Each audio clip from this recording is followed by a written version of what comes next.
안녕하세요. 토요 미스테리 디바달리아입니다. 사실 미스테리 국가가 가장 많은 곳이 어디냐라고 한다면 제시카님이 말하길 티베트래요. 저는 북극이나 남극, 이집트 정도를 생각을 했는데 근데 티베트? 그래서 알아보니까 실제로 정말 여기가 나랑 같은 세대의 사람들이 맞나 싶을 정도로 너무 신비롭고 막 차원이 다른 곳이더라고요. 특히나 오늘은 영국인으로 환생한 티베트 승려에 관한 이야기인데요. 사실 환생이라고 하면은 현실성이 조금 떨어지잖아요. 근데 이 승려는 완전히 그냥 인정받았어요. 자, 그럼 일단 흥분부터 가라앉히고 오늘의 스토리 시작해보겠습니다. 1956년 전 세계를 충격에 빠뜨리는 한 권의 책이 등장했습니다. 이 책은 세계 곳곳에서 베스트셀러로 등극되었죠. 특이하게도 이 책은 그저 자서전일 뿐인데 내용이 어딘가 심상치가 않아요. 여러분, 보통 자서전이라고 하면은 자신의 일대기 중에서도 가장 큰 사건이라고 할 수 있는 몇 개의 주요 굵직한 사건들이 나오기 마련이잖아요. 근데 이 책의 저자는 출생부터가 평범치가 않습니다. 왜냐면 이 의문의 남성은 자신의 전생을 기억하고 현재에도 그 전생의 삶을 이어서 살기 위해 승려로 살아가고 있다고 했거든요. 그는 저서에 이렇게 말을 했는데, 내가 쓴 모든 것은 진실이다. 나는 있는 그대로를 말하고 있다. 인간이란 어떤 존재인지 내 책을 읽다 보면 당신은 답을 얻을 것이다. 와, 엄청난 자신감이죠. 혹시 사기꾼은 아닐까요? 일단 이 승려에 대해서 이야기하기에 앞서 우리가 알아둬야 할 몇 가지 개념이 있습니다.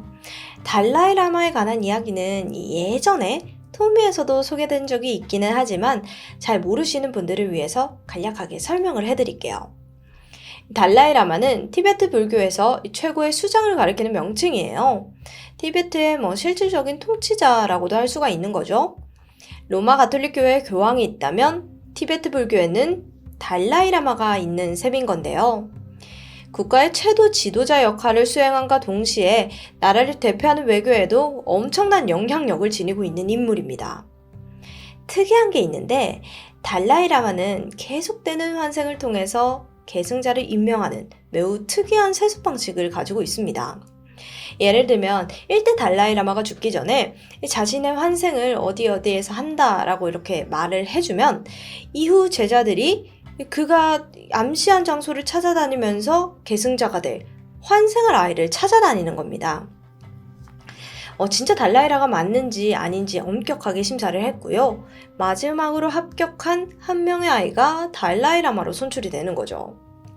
제14대 달라이라마인 텐진가초 역시 이러한 방식으로 선택되었고 현재까지도 정말 많은 이들의 절대적인 존경과 사랑을 받고 있습니다. 오늘 소개해드릴 인물은요. 제14대 현재 달라이라마의 전생인 제13대 달라이라마에게 인정받은 한 승려에 관한 이야기입니다. 그의 본명은 롭상 람파로 1910년생이고요. 실제 이름은 시릴 헬린 호스킨이에요. 갑자기 막 영어 이름이 나와서 좀 당황해 하시는 분들도 계실 텐데요. 롭상 람파는 영국 출생 인물입니다. 그런데 출생지는 영국이었을지 몰라도 그의 몸 안에 있는 영혼은 영국인이 아니었어요. 실제로 롭상 람파는 어릴 적부터 계속해서 자신의 전생에 대해서 끊임없이 이야기를 해왔다는데요. 그의 주장은 정말 놀라웠습니다. 자신은 서양인과 몸을 바꾼 티베트의 고승이고 티베트의 귀족 가문 출신의 라마승이라는 겁니다. 여기서 고승은 계위가 높은 승려를 의미하고요. 라마승은 환생한 승려라는 뜻이에요. 처음 영국인 부모님은 아들의 이런 주장에 매우 당황스러웠죠. 근데 곰곰이 생각해보니까 아들이 일반 또래와는 달리 뭔가 좀 다르긴 했었어요. 유난히 머리도 좋고 발달 속도도 빨랐고 또 어릴 때부터 불교에 대한 관심이 엄청나게 많았거든요. 그리고 이 소문은 몇 년 후 제13대 달라이라마인 뚝텐가초에게까지 들어갔습니다. 티벳에서는 전생과 환생을 굳건히 믿는 곳이잖아요. 그래서 달라이라마는 그가 진짜 고승한 환생자인지 또 능력을 가지고 있는지 그걸 확인해 보기 위해서 직접 롭상란파를 마주하게 돼요. 어떠한 확인 과정을 거쳤는지는 자세히 알려진 바가 없지만 달라이라마는 롭상란파의 주장을 믿어줬고 급기야 그를 받아들이기로 결정합니다. 그런데 사실 이 결정에는 또 다른 이유가 있기도 했어요. 당시 티베트는 영국의 침략으로 인해서 이 국정이 막 엄청 크게 흔들리고 있을 때였거든요. 여기에 막 청나라의 압박까지 더해지면서 이 나라는 점점 궁지에 내몰리고 있는 거예요. 그래서 제13대 달라이라마는 계속해서 피신을 다녀야만 했고 또 동시에 정치와 종교를 통치해야 하는 이 정신없는 상황이었거든요. 그래서 자신의 과업을 도와줄 참모가 필요했던 거죠. 또 사실 달라이라마 개인적으로는 자신의 운명이 이미 순탄치 않음을 굿덴의 예언을 통해서 인지하고 있었던 것도 있었습니다. 굿덴을 우리말로 해석을 해보면 무당 정도로 생각하시면 되는데요. 굿덴은 신의 말씀 또는 하늘의 말씀을 받아 달라이라마에게 미래를 점쳐주고 나라의 흥망성쇠를 예언하는 역할을 합니다. 몇 해 전 굿덴은 제13대 달라이라마에게 운명에 대한 이야기를 해줬었어요. 당신은 결코 쉽지 않은 삶을 살아가게 될 거예요. 목숨이 부지하기 어려운 상황들이 몇 차례 찾아올 거라고요. 이에 달라이라마는 자신의 곁에서 지혜로운 길라잡이 역할을 해줄 여러 제자들을 거느리게 되는데 이 중 한 명으로 영국인이었던 롭상란파가 선택되었던 거예요. 당시 8살밖에 안 된 정말 어린아이였거든요. 근데 달라이라마는 그에게 이 나이를 초월하는 통찰력이 있다고 보았고 이 능력을 최대한 빨리 극대화시켜줄 한 가지 묘안을 떠올리게 됩니다. 자, 지금부터가 정말 흥미진진해집니다. 이 티베트 불교에는 영안 또는 시만이라고 불리는 일명 제3의 눈을 믿고 있는데 이건 이 육신의 눈이 아닌 마음의 눈을 의미합니다. 이 눈을 뜨게 되면 참된 진리를 깨우치게 되고 여러 능력들을 얻게 된다는 거죠. 지혜와 직관, 통찰력, 투시력, 영적 능력에다가 타인의 마음 또한 읽을 수 있다고 해요. 정말 신기하죠? 그야말로 이거는 슈퍼 승려가 되는 겁니다. 보통 이게 오랜 수련 기간을 통해서야만 제3의 눈을 얻게 된다고 알려져 있는데 물리적인 시술로도 제3의 눈을 뜨게 하는 방법 3가지가 있다고 합니다. 먼저 그 중 하나가 이 두 눈썹 중간쯤에 위치한 경혈을 특수금속으로 제작한 바늘로 뚫는 겁니다. 이 실바늘을 머리 중앙에 위치한 황정을 자극하게 되면서 제3의 눈을 빠르게 뜨게 하는 거예요. 바로 이 실바늘을 이용해서 제13대 달라이라마가 롭상란파의 제3의 눈을 뜨게 해줬던 겁니다. 근데 막 어린 8살밖에 안 된 어린아이가 과연 견딜 수가 있을지 그 의견이 분분했죠. 근데 이 종교에서 단시간에 능력을 갖게 하는 데는 정말 이만한 게 없었습니다. 자, 그렇다면 이 방법이 실제로 롭상란파를 변화시키고 승려로서 총매체 역할을 했을지가 정말 그게 궁금한데요. 정말 놀랍게도 경혈을 뚫은 롭상란파는 누군가의 마음을 읽을 수 있는 그런 능력을 갖게 됩니다. 거짓말을 하는지 안 하는지 참된 사람인지 아닌지를 읽어낸다는 거죠. 게다가 점점 수련을 통해가면서 심지어는 영적인 존재들과 소통할 수 있는 단계까지 이르릅니다. 그렇게 초자연적인 능력을 갖게 된 롭상란파는 제13대 달라이라마 곁에서 누가 진실을 말하는 사람인지를 판단하는 보좌관 역할을 수행하게 된 거예요. 그런데 여러분들께서는 과연 이 방법이 실제로 막 효과가 있는 건지 그리고 제3의 눈이라는 게 정말로 있는 건지 궁금하지 않으세요? 현대에 알려지면서 의학자들 역시 불교의 제3의 눈에 대해서 궁금증을 많이 가져왔는데요. 학자들은 제3의 눈에 대한 기록을 바탕으로 그 위치를 찾기 시작했습니다. 그리고 곧 그 지점으로 추정되는 뇌 속 한 부분을 찾아내게 됩니다. 거긴 송과선이라고 불리는 내분비선 중 하나인데 이 외부의 세계와 접촉할 수 있는 유일한 내분비 기관이에요. 그래서 눈처럼 노출되지 않음에도 불구하고 빛을 볼 수 있다고 해요. 신기하죠? 그리고 최근 밝혀진 연구 결과에서는 노화를 되돌릴 수 있는 역할을 한다는 보고도 있었고요.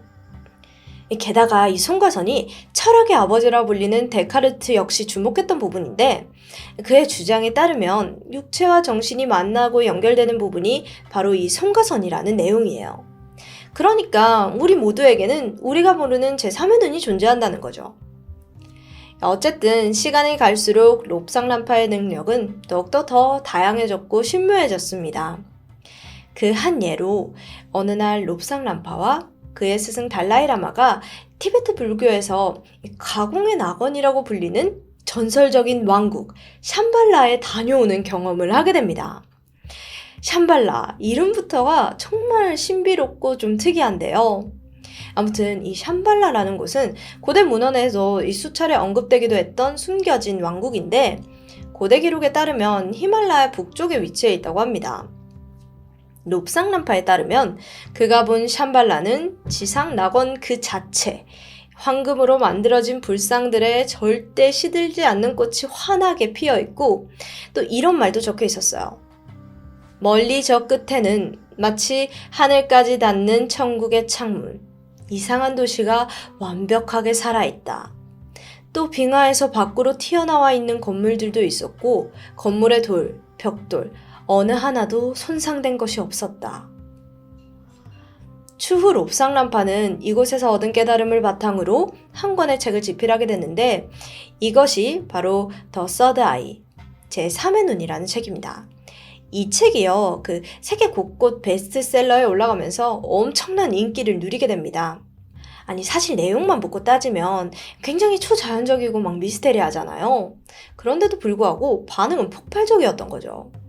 물론 그 내용을 두고 현재 와서도 의견은 분분합니다.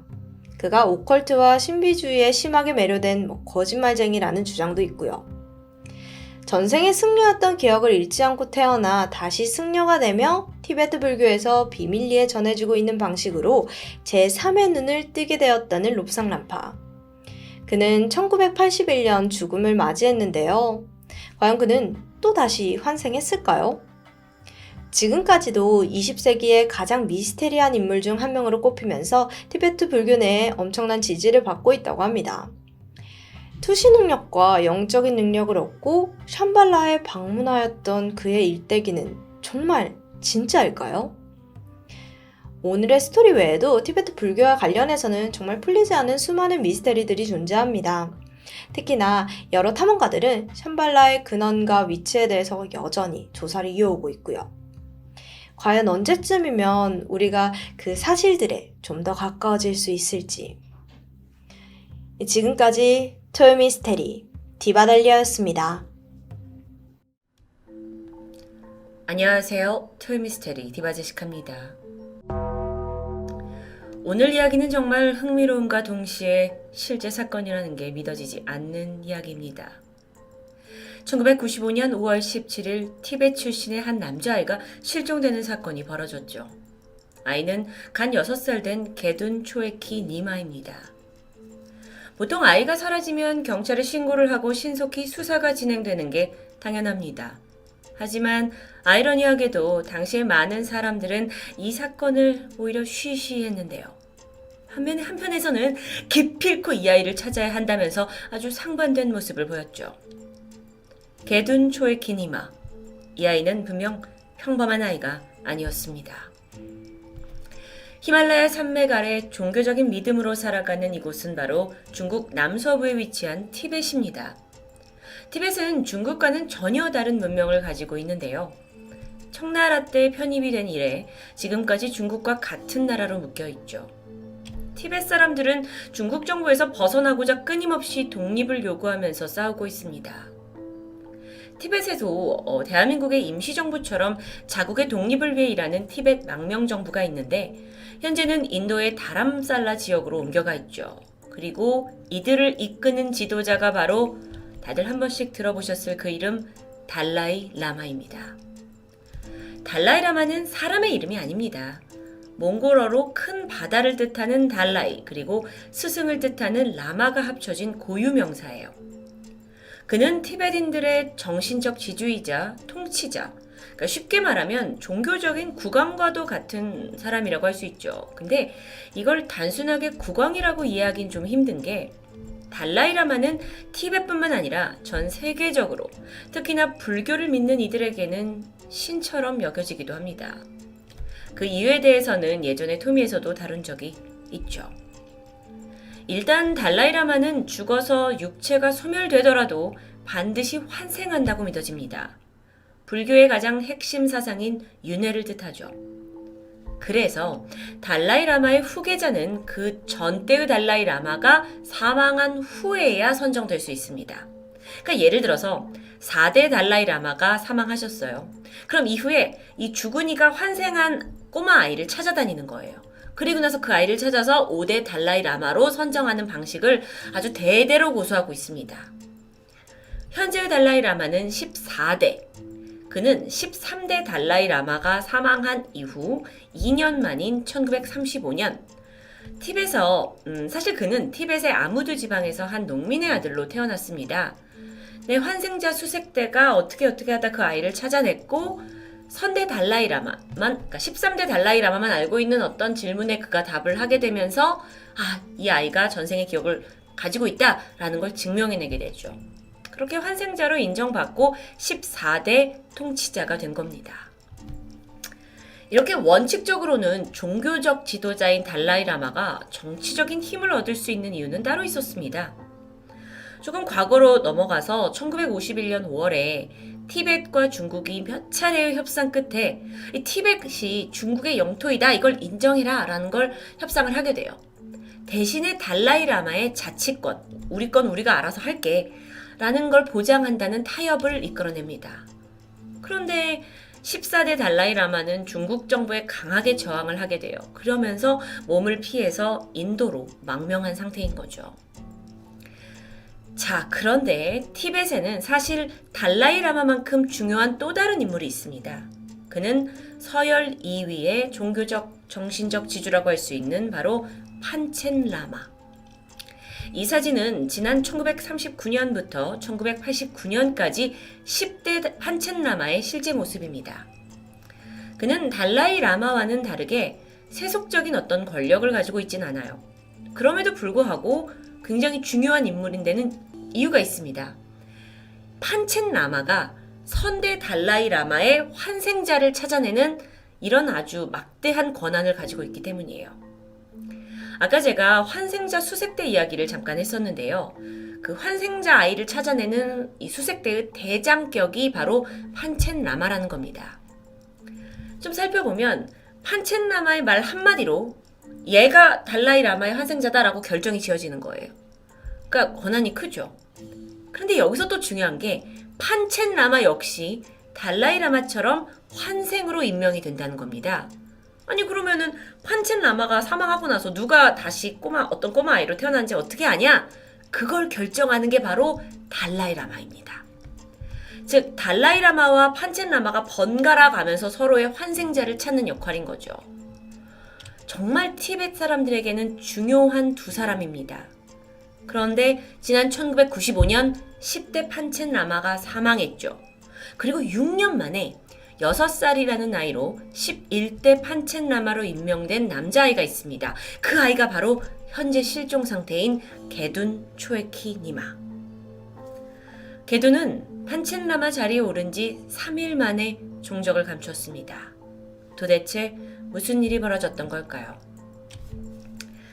10대 판첸라마가 생존해 있던 시간을 거슬러서 올라가면 일단 1959년에 달라이라마는 이미 인도로 명명을 했어요. 그런데 10대 판첸라마는 티벳에 남기로 결정을 하죠. 그 결정에 대한 배경은 어쩌면 중국 정부와 좀 우호적인 관계를 유지하겠다라는 노력으로 볼 수 있습니다.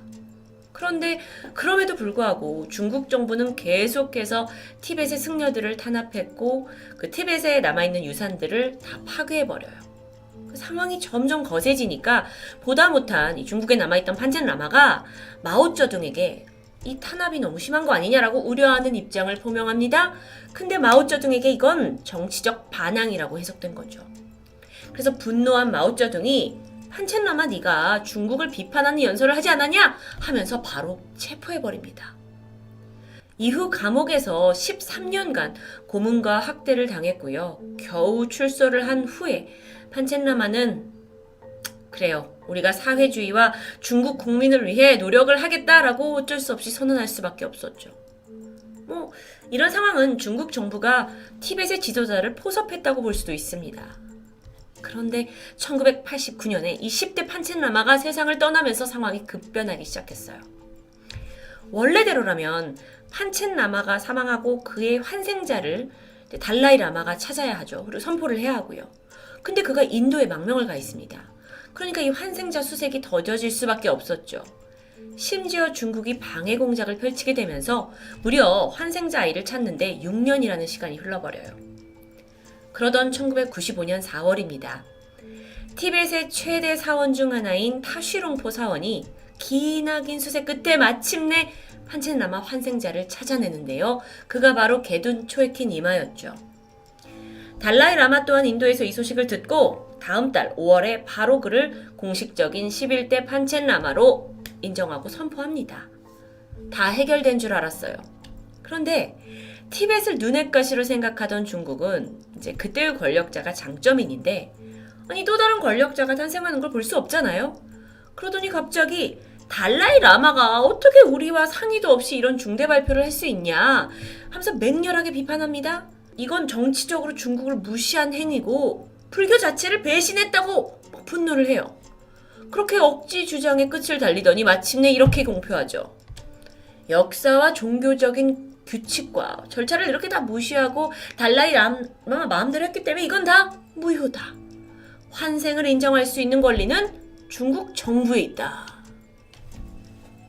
그리고 1995년 5월 17일 6살 아이 판첸라마로 임명된 게둔이 사라집니다.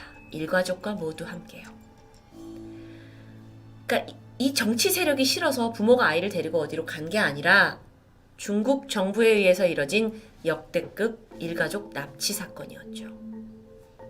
그런데 중국 정부가 이렇게까지 임명과 이런 거에 집착하는 이유가 뭘까요?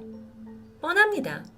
판첸라마를 자신들의 푼으로 만든다면 14대 달라이 라마 이후의 달라이 라마를 역시 자신들의 입맛대로 지정할 수 있죠.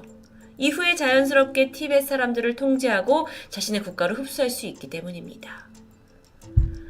그렇게 게둔과 일가족이 순식간에 사라지고 나서 중국이요. 아주 뻔뻔하게도 공산당원의 자녀 중 한 명을 자, 이 사람이 이제 11대 판첸라마예요 하고 마음대로 공표해버리죠. 새롭게 임명된 판첸라마는 기알첸 노르부입니다. 지금 보시는 이 사진은 그가 성인이 된 모습인데요. 결코 티벳 국민들에게 진정한 판첸라마로 인정을 받을 수 없었죠. 하지만 지금 이 순간까지도 그는 판첸라마로서 업무를 수행하고 있습니다.